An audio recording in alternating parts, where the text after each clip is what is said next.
Sweet. So welcome everybody to the 2020 4-H Alberta STEAM Challenge. And for the sake of people watching the recording, my name is Will Langle. I'm one of the summer students who have been a part of planning this summer's programming. I am going into my second year of the Bachelor of Education program, and I've been a part of 4-H for a good 10 or so years. So this challenge, the STEAM challenge, has been a project that I've been working on for the last, I'd say, 2 or 3 weeks, and it's going to be a lot of fun. I'm excited for everyone to get to be a part of this.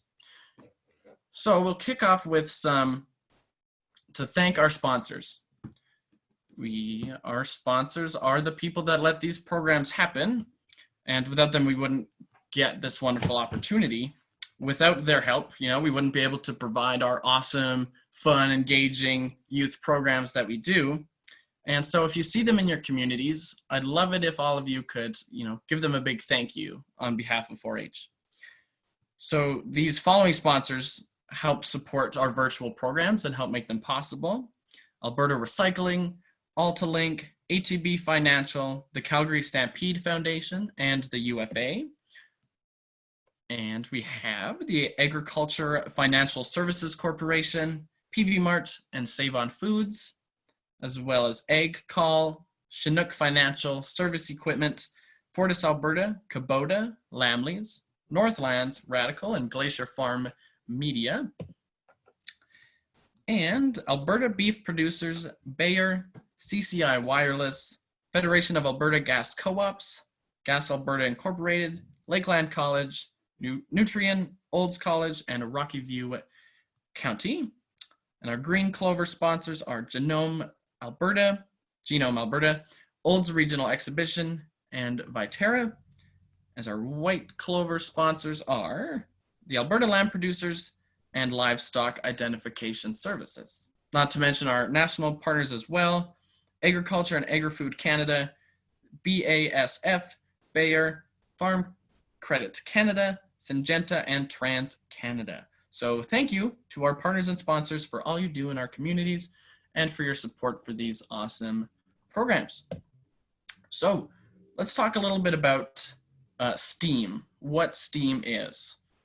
In trying to find a good definition for STEAM, I think that this quote does a good job of kind of summing up what STEAM really is all about. It's about curiosity. Elizabeth Blackburn puts it, not just wanting to know the names of things, but wanting to know how things work. So people interested in science and technology are people who are curious. And I think that's a wonderful definition for what STEAM is all about. You guys have probably heard of STEM before, but we're talking about STEAM. And so STEAM is science, technology, engineering, and mathematics, but it has art in it. So now it's STEAM. It's got a little bit more than what you guys have probably heard in school talked about. So when you talk about STEM versus STEAM, why is the A part of STEAM important? And when you talk about the arts, most people think of, feel free to jump in. What do you guys think of when I say art? I can't see hands, so feel free to just shout out. I have my screen open. Paintings and drawings and stuff like that. Yeah, totally. Yeah, that's kind of the first thing that comes to mind is art in that sense. Painting and drawing. Some people think of playing an instrument, but it's more than just what they call expressive arts, which are the things we just mentioned, painting and drawing. It's also things, your history classes, your social studies, your language arts, English classes. Those are part of this STEAM too. They're not a part of STEM, but they are a part of STEAM. So STEAM takes the aspects of STEM, but they broaden it to some more, to add some more other areas. And STEAM helps more so than STEM, in my opinion, and I think most people would agree, with communication And innovation and creativity, I think that those things kind of get more involved when you add in arts than they do in STEM. And when you look at how expressive arts impact students that are involved in the arts programs tend to have more academic success, tend to achieve higher learning skills, tend to gain a broader range of skills by being in the arts. So art classes, they're not just a way for people to be creative, they're also kind of integral to developing how students learn higher skills. A program that incorporates art into the curriculum has been proven to increase creativity, improve academic performance, increase motor skills, enhance visual learning, boost higher decision-making skills. There's a lot of benefits to STEAM versus STEM. And for people who, like myself, who like English maybe more than I like math, I'm more of an English person than I am a math person. Us English people can join the community because this A has been added to STEM. So on that note, we're going to jump to a video from an awesome individual. Her name is Amanda Hardman, and in 2019 she won the Premier's Award, which is something they give out every year and since 1964, and it's pretty much the highest 4-H honors a person can get in the province. These people are involved in 4-H awareness provincially, and they're chosen to represent 4-H Alberta and act as a provincial ambassador based on a variety of reasons, especially involvement in 4-H programs, also their wider communities. And Amanda Hardman was our most recent winner. And I'll let her tell you her credentials in this video that she sent just for us. She couldn't make it today, so she sent a video for us instead. Hi, my name's Amanda Hardman. I am the 2019 Premier's Award recipient, and I am a second-year 4-H Alberta ambassador. So I would like to just quickly say a huge congratulations and also a huge welcome to the 4-H Alberta STEAM competition. I think you guys are going to have tons of fun. I heard some of the really fun activities that you guys are going to be working on, and I think you guys are going to have an absolute blast. So I really wish I could be there. I'm sorry I can't be there in person tonight, so I thought I would just record this little video to kind of show you guys and let you guys know about some opportunities that are in 4-H with the 4-H Canada programming, but also with some of the 4-H Alberta stuff, and to let you guys know about some other fun science programming. So if you're thinking that science might be for you, or you're a little unsure, but you want to try out something else, to give it a try. So I got started with science back when I was in grade 9, which feels like forever ago, and I started with the 4-H Canada Science Fair. So I'm not quite sure if you guys have heard of it or not. The 4-H Canada Science Fair, it's just like a regular science fair. You put together a project, and if you're selected, you get to go to wherever in the world, wherever in Canada they decide to put the science fair that year. So in years past, it's been in Nova Scotia. Now it is in Saskatchewan at the U of S. And who knows, maybe one of these days they'll move it around to another university. We'll see. With the 4-H Canada Science Fair, I started off with doing some stuff about language learning and how the brain learns languages. And then I did a complete 180 to looking at sustainable agriculture and that kind of research. So I did research with crickets, looking at an alternative to plastic clamshell waste, and then looking at a new berry that's being grown in Canada. And that was really where my whole passion for science was born. Before I swore that I hated science, I wasn't good at science, I was never going to go into science. And then I did one 4-H Canada Science Fair project, and I realized I can't do anything else but science. That's really what I want to do. And so then afterwards, I was able to go to the Canada-wide Science Fair as a part of the 4-H Canada team. With some of my research, I went in 2018, and I went to Ottawa for that trip, and I was supposed to go again this year in Edmonton, but given the current circumstances, that did not happen. And I had a really awesome time there as a part of the 4-H Canada team. I got to meet scientists from across the country. There is such a wide variety of projects there.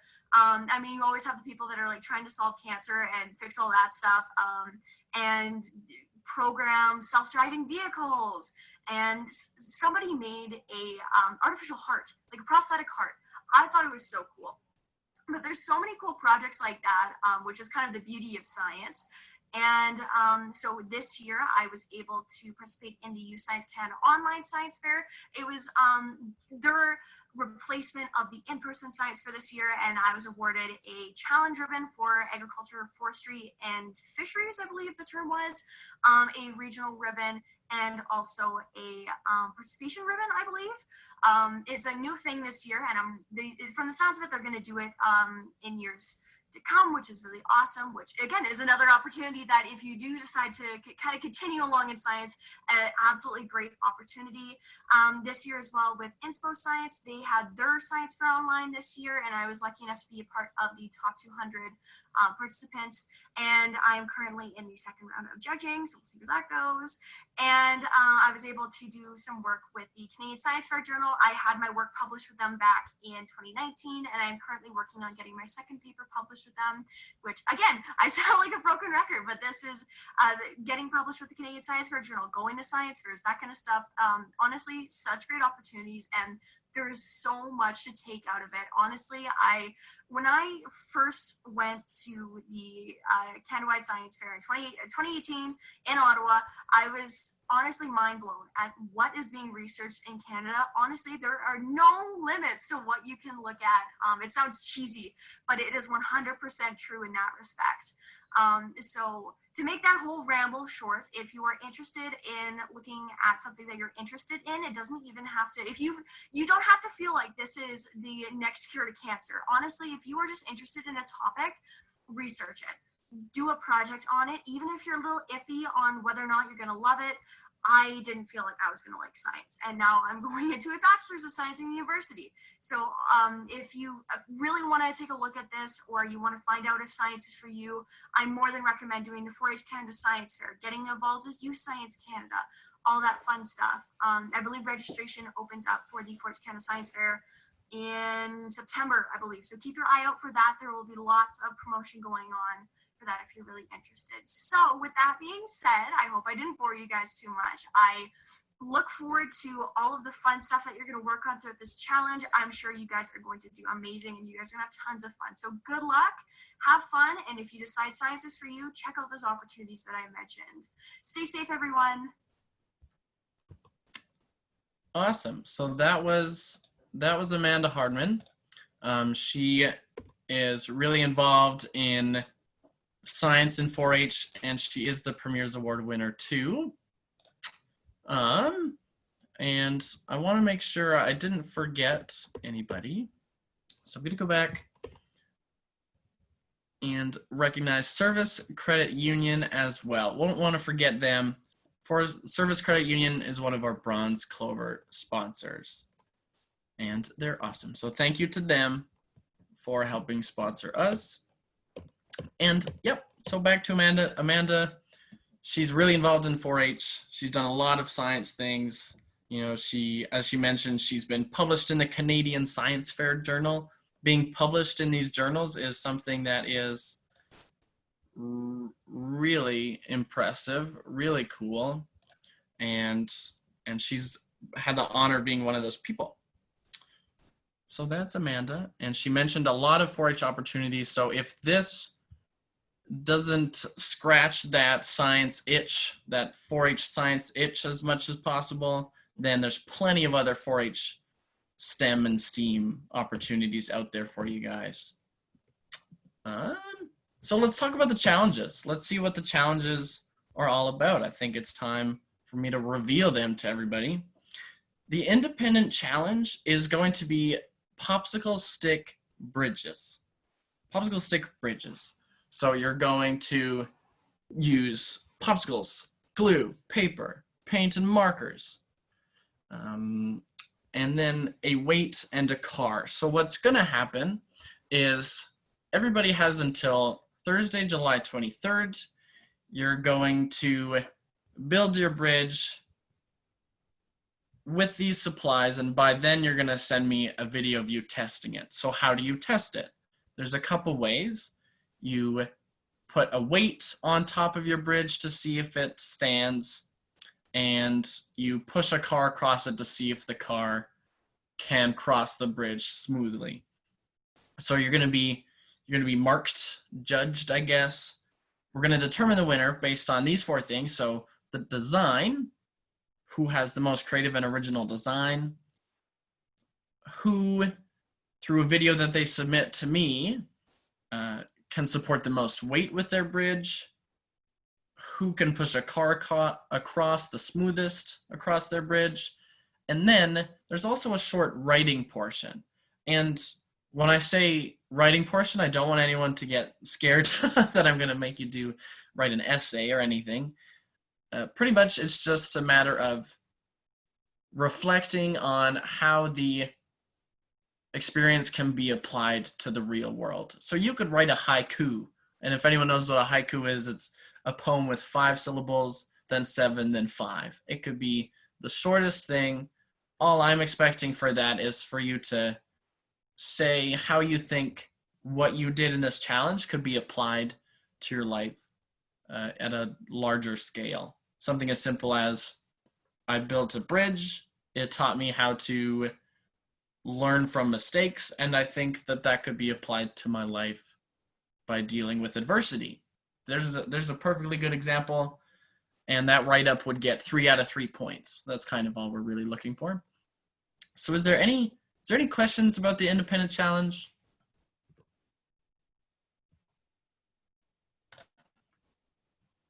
Yeah, it's pretty straightforward. Yeah, so for that one, we're building a bridge. Paxton, did you have a question? Yeah. Is there like criteria of how long or how wide the bridge has to be, and a maximum of amount of popsicle sticks that we have to use? That's a great question. I'll send a more detailed kind of thing of those rules, but for the most part, I won't limit you too much into how many popsicles you can use, because I don't know, then you won't build it really big. But I'll send something more specific. Good question. And in terms of how long, that part will be included in the design. So people who have bigger bridges will probably get more design points. And in terms of how wide, I think you just have to consider the little car. I'm thinking Hot Wheels. Think how much distance you need for the car. Maybe your design is to have your bridge look like a road. So you have 2 sides on the road. So maybe you want to make it wider, or maybe you don't. So, yep, I won't limit you guys too much, but good question. And there'll definitely be something more detailed about that sent out your guys' way. Good question. Any other questions about the independent one? Perfect. Thanks, Paxton. So we'll talk about the group challenge. And before I do, right now, there's 2 out of 6 people registered for the group challenge. And I think the group challenge would work best if maybe everybody signed up to do the group challenge too. And that'd be the best opportunity. I think it kind of, the more people, the better. So I'll describe the group challenge, and everyone can feel free to email me or send in a chat through here. Then we can go from there. And then I'll send out an email if the group challenge will continue or not. So, oops, meant to hit share screen. Let's do that again. There we go. So the group challenge, you're tasked with creating a spaghetti marshmallow tower. So your goal is to build a taller tower than the other team using tape, spaghetti, and you build your tower, and you have to support 1 s'more sized marshmallow. So the typical size of a marshmallow, and then you'll have a measuring tape too as well. So what are the criteria for this one? It's height and teamwork and the ability to hold a marshmallow, of course. So some other things about the group challenge, about how it would be run, is we would have a Zoom call like this one, and I would divide everybody into 2 breakout rooms. So pretty much it's a Zoom call with less people, and you're going to have myself and 1 other summer student in each of those rooms. So there'd be 3 of you in each, and 1 person in each group would be tasked with getting the supplies, and the other people, their goal is to help give directions to that person about how the team wants that tower to be built. So the role of the summer staff in that case will be to watch everybody, see how they work together as a team. And I think, yeah, I don't think I'm missing any details. The way we would run the group challenge is we would have set times that work best for everybody.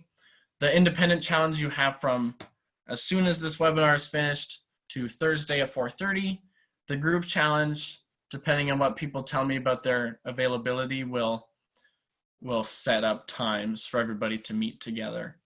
And neither the independent challenge or the group challenge will interfere with intermediate camp. I know I had 1 or 2 people signed up for intermediate that were maybe worried they'd happen at the same time. No need to worry about that. We'll work around the intermediate schedule. I'm going to be at intermediate camp helping run it. So hopefully it doesn't interfere, because otherwise I won't be able to do both. So that's the group challenge. Any thoughts, any questions about how the group challenge would work?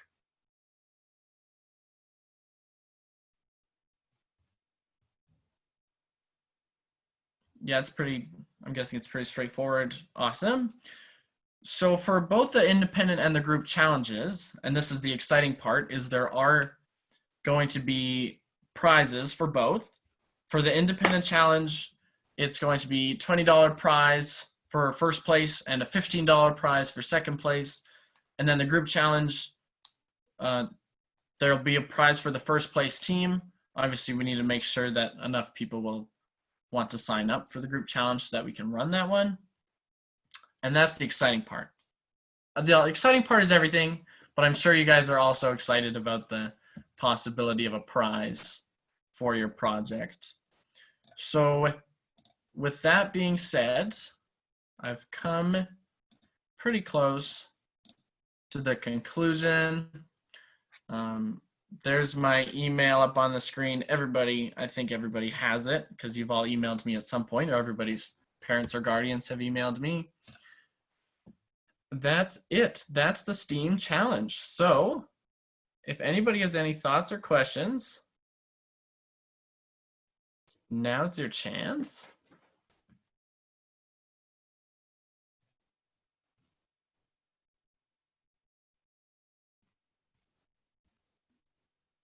Okay, who's thinking? Someone tell me if they think they want to sign up for the group challenge now that they know what the challenge is going to be. If you're more comfortable, certainly send me a message through the chat. Yeah, totally. Yeah, if you guys want, type something in to the chat, and then maybe you're more comfortable doing that. We can't unmute. Oh, sorry, everybody. Oh. Okay. I got it now. My question is, will we have a classroom like we did for camp? Oh, good question. So the way that they're running some of the virtual camps right now is through Google Classrooms, and I think a lot of you probably will have done that when your schools moved online, and that's just a good way to post everything in one place. The plan right now is just for me to send out emails to parents and stuff, but now you got me thinking, because Google Classroom is a great way for you guys to be able to share videos and photos with each other. So I think I might, that's a That's a great idea, Charlotte. I might set up a Google Classroom so people can share stuff with each other, which would be really cool. I'll keep you posted on that. Good question.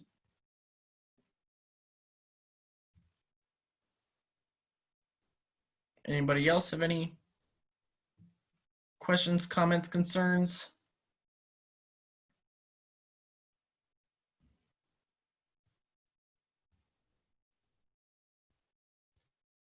Okay, so regarding the group challenge then, I'll wait to hear back from everybody, I guess, until, well, hopefully send me an email tonight. That's what I'll say. Send me an email tonight giving me a yes or a no about the group challenge. And I think 1, 2, 3, 4, 5. Yeah, we're still missing one person. So I'll hear back from them. I'll send out an email to that person. Cool. That's that. If nobody has any anything else they want to put out there, then have a great rest of your evening. Have a great rest of your weekend, and I look forward to seeing everybody's challenge submissions. Thanks, everybody.